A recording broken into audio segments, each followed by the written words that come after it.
बिहार की political league का final round अब सीधे सीधे मोदी बनाम लालू परिवार पर आ गया। बात अब जमानत और अमानत पर हो रही है। आज बिहार में छठे राउंड की वोटिंग हुई। आखिरी राउंड में अब 8 सीट पर चुनाव होगा, जिसमें पाटिल पुत्र पर लालू फैमिली की सियासत भी दांव पर है। बिहार में आज किसका वोटिंग मीटर ऊपर रहा, 7वें फेज में कौन बाजी मारने वाला है, बिहार की फुल पॉलिटिकल रिपोर्ट आप खुद ही देखिए। साथियों, एलईडी के बल्ब उसका जमाना चल रहा है और ये यहां बिहार में लालटेनियां लेकर के भी घूम रहे जी।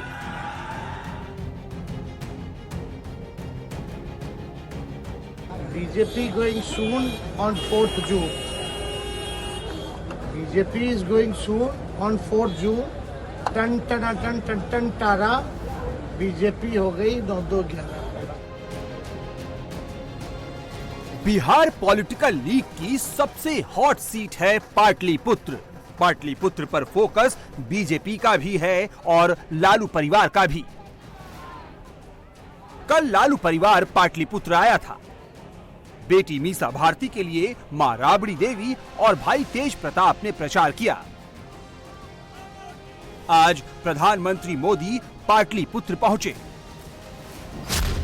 पाटलिपुत्र में मुकाबला मीसा भारती और रामकृपाल यादव के बीच है।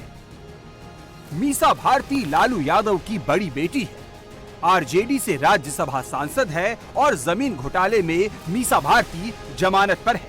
इसलिए मोदी ने पाटलिपुत्र में जब मंच संभाला तो लालू परिवार की दुखती नस को दबाया। मोदी ने लालू के लालटेन का परिवारवाद, भ्रष्टाचार और जंगल राज वाला इतिहास याद दिलाया। साथियों, एलईडी के बल्ब उसका जमाना चल रहा है और ये यहां बिहार में लालटेनियां लेकर के भी घूम रहे जी।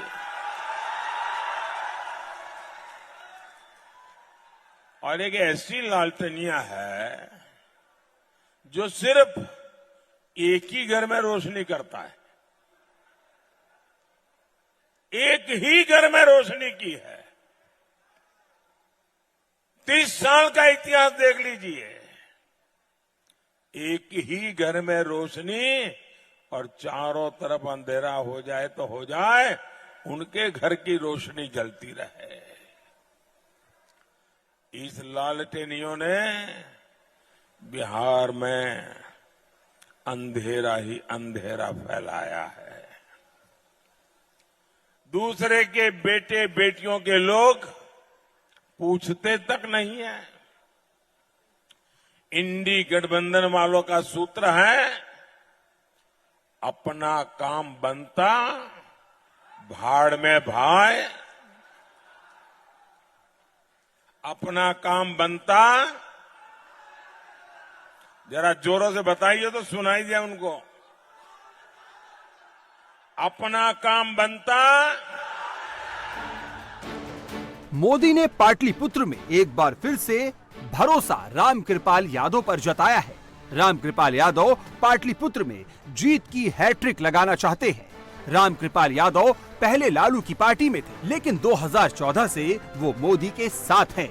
पाटलिपुत्र की गद्दी के लिए मीसा भारती और रामकृपाल यादव के बीच तीसरी बार मुकाबला हो रहा है। पाटलिपुत्र के पॉलिटिकल लीग में रामकृपाल और मीसा भारती के बीच स्कोर 2-0 का है। 2019 में रामकृपाल यादव ने मीसा भारती को 39,321 वोट से और 2014 में 40,322 वोट से हराया था। 2024 में लालू परिवार इस स्कोर बोर्ड के नंबर को बदलना चाहता है और रामकृपाल यहां जीत की हैट्रिक बनाना चाहते हैं। उस सामने जो खड़ा उम्मीदवार है, वो उम्मीदवार को आप जानते हैं, जो भ्रष्टाचार का प्रतिमूर्ति है, जो बेल पर है, उसके परिवार के लोग बेल पर हैं। हमारी पार्टी लड़ रही है, हमारे एनडीए लड़ रहे हैं, हमारे प्रधानमंत्री लड़ रहे हैं भ्रष्टाचार से, हमारे प्रधानमंत्री लड़ रहे हैं तुष्टीकरण से, परिवारवाद से। और ये सामने का उम्मीदवार, उसकी प्रतिमूर्ति है परिवारवाद, भ्रष्टाचार और तुष्टीकरण। मैंने अपने 5 साल 10 साल में आपका सर कभी झुकने नहीं दिया। मेरी पूरी प्रॉपर्टी जांच कर ले। अपने जीवन काल में 1 कट्ठा जमीन लेने का काम नहीं किया। 1 रुपया किसी पर मेरे ऊपर आरोप घूस लेने का नहीं हो सकता है। और दूसरी तरफ पूछे कहां से कहां पहुंच गए, बिग्घा का बिग्घा फ्लैट महल दिल्ली से के न जाने कहां कहां है, मुझे नहीं कहने की जरूरत। पूरे 40 साल में मेरे पास 4.5 करोड़ की प्रॉपर्टी है जो मेरे बाप दादा के। ये भ्रष्टाचार की मूर्ति के खिलाफ मैं आया हूं आपसे बात लेने के लिए। जो 5 साल में 5 दिन आपके बीच में नहीं आया वो ऐसा उम्मीदवार है। पाटलिपुत्र की लड़ाई महज एक सीट या लोकसभा चुनाव की नहीं है, बल्कि पाटलिपुत्र में लड़ाई लालू के अधूरे सपने को पूरा करने की है। पाटलिपुत्र में जीत का सपना लालू प्रसाद यादव ने देखा था, लेकिन लालू इस सीट को जीत नहीं पाए थे। 2008 तक पटना के लिए केवल 1 लोकसभा सीट थी, लेकिन 2008 में पटना सीट का परिसीमन कर उसे 2 सीटों में बांटा गया। एक पटना साहिब बनी और दूसरी पाटलिपुत्र। परिसीमन के बाद 2009 में पाटलिपुत्र लोकसभा सीट पर पहला चुनाव हुआ। उस चुनाव में लालू यादव का मुकाबला जेडीयू के डॉक्टर रंजन प्रसाद यादव से हुआ। रंजन प्रसाद यादव की जीत हुई और लालू पाटलिपुत्र का चुनाव हार गए। 2009 में रंजन प्रसाद यादव ने लालू यादव को 23,541 वोट से हराया था। पाटलिपुत्र सीट जब से बनी है तब से एनडीए के पास है। एनडीए पाटलिपुत्र सीट पर लगातार 3 टर्म से चुनाव जीत रही है और तभी से लालू परिवार इस सीट को जीतने की कोशिश कर रहा है।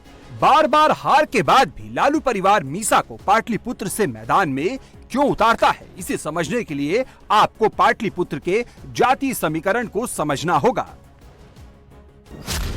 पाटलिपुत्र के जाति समीकरण की बात करें तो यहाँ 4 लाख यादव, 3 लाख भूमिहार, 1 लाख ब्राह्मण, 1,70,000 कुर्मी, 80,000 राजपूत, 1,70,000 कोयरी और 1,50,000 मुस्लिम और बाकी दलित मतदाता हैं। आरजेडी का फॉर्मूला यादव और मुस्लिम का है। 4 लाख यादव और 1.5 लाख मुस्लिम, मतलब 5.5 लाख वोट लालू परिवार को लगता है।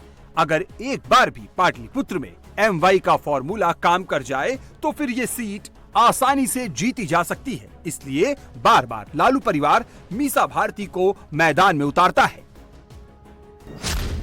पाटलिपुत्र में वोटिंग 7वें चरण में 1 जून को होगी। 7वें चरण में पाटलिपुत्र के साथ साथ पटना साहिब, बक्सर, आरा और सासाराम के साथ साथ काराकाट, नालंदा और जहानाबाद में चुनाव होगा।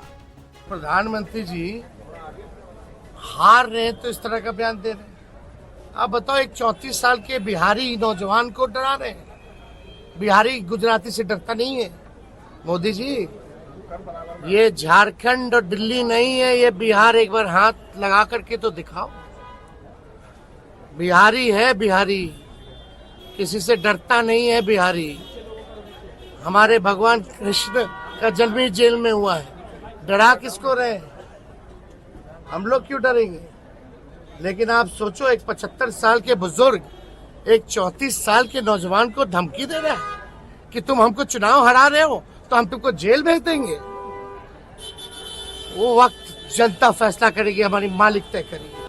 यादव परिवार का पूरा गणित जाति पर टिका है। विपक्ष हिंदुओं को जाति में तोड़ रहा है, लेकिन मोदी बिहार में हिंदू जोड़ रहे हैं। कुछ लोगों को राम के नाम से ही झगड़ा है और इसलिए वो राम कृपालु नाम भी सहन नहीं करेंगे।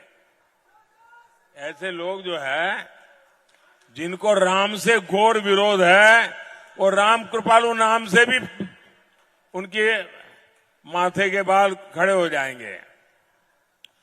ऐसे राम कृपाल बाबू वो आपके प्रतिनिधि बनकर के दिल्ली भेजिए, मेरे हाथ मजबूत करेंगे। बिहार पॉलिटिकल लीग में कुल 40 सीट हैं। इस वक्त एनडीए का स्कोर 39 का है। तेजस्वी 0 पर है और कांग्रेस 1 पर है। मतलब मुकाबला 39 और 1 का है।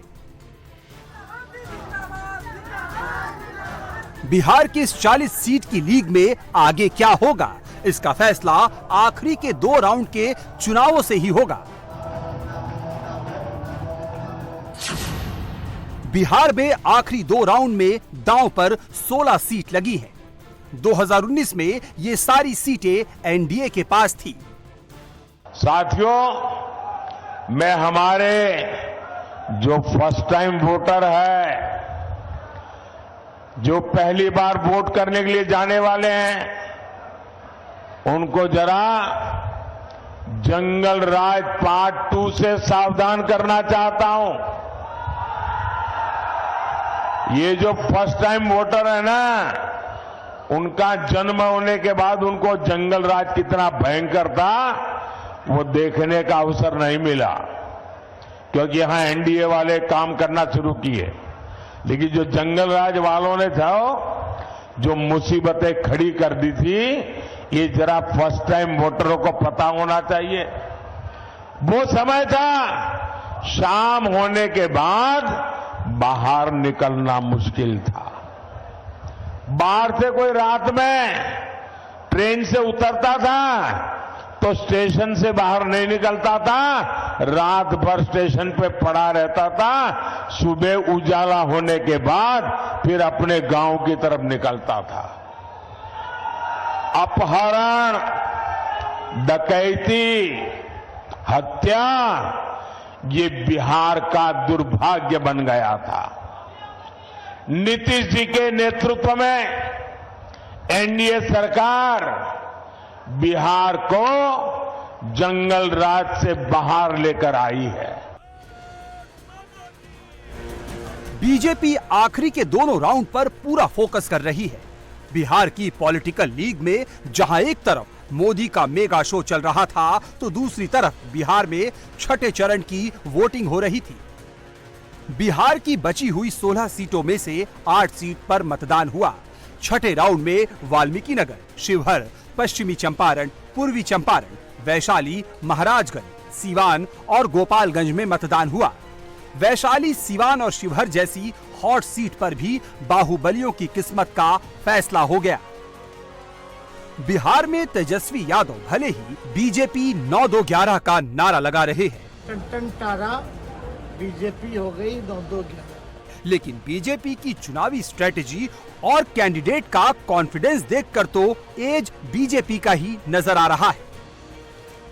शिवहर सीट बीजेपी 2009 से जीत रही है। इस बार ये सीट जेडीयू के खाते में गई है। तेजस्वी इस सीट को फंसाना चाहते हैं। बाहुबली परिवार के बार बार पार्टी बदलने को मुद्दा बना रहे थे, लेकिन लवली आनंद को अपनी जीत श्योर शॉट नजर आ रही है। अब आप कौन सा लॉलीपॉप दोगे? कोई लॉलीपॉप से काम चलने वाला नहीं है जनता का। विपक्ष का लॉलीपॉप फेल है, क्योंकि लोगों ने जो आजमाया हुआ चीज है उसमें अंधेरे के युग में लोग जाना नहीं चाहता। वो काला युग था, जंगल राज था, उसको लोग याद भी करना नहीं चाहता, जिसमें व्यापारियों का दुकान भी सुरक्षित नहीं था, किसानों का खेत और खलिहान भी सुरक्षित नहीं था। कितनी आशान्वित हैं आज अपनी जीत को लेकर, चूंकि आज वोटिंग हो रही है और आपके साथ साथ 8 लोकसभा सीट पे पूरे बिहार में वोटिंग हो रही है। आज लोगों ने मन बना लिया है कि विकास के नाम पर वोट दिया जाएगा, देश को सुरक्षित रखना है। तो अब तो पूरी तरह से आश्वस्त हैं कि जनता जो है आजकल काफी समझदार हो गई है, उसे समझाने की कोई जरूरत नहीं होती है। आरजेडी कह रही है कि बिहार में एनडीए का खाता जो है खुलने नहीं देंगे और देश में जो 400 पार का नारा है उसे होने नहीं देंगे। वो देख लेंगे, क्या रिजल्ट जो आ रहा है ना, उतना दिन इंतजार कर लें कि किस तरह का लोगों ने जवाब देंगे। लोग जनता 40 का 40 सीट इस बार एनडीए गठबंधन में आ रहा है और अब की बार 400 पार। अगर बात वैशाली की करें तो यहां आरजेडी ने बाहुबली मुन्ना शुक्ला को मैदान में उतारा है। वैशाली पहले आरजेडी का गढ़ हुआ करता था, लेकिन जब से बिहार में मोदी की एंट्री हुई है, तब से वैशाली मोदी के साथ है। 2 टर्म से ये सीट एनडीए के पास है। वीणा देवी 2019 में यहां जीत चुकी हैं।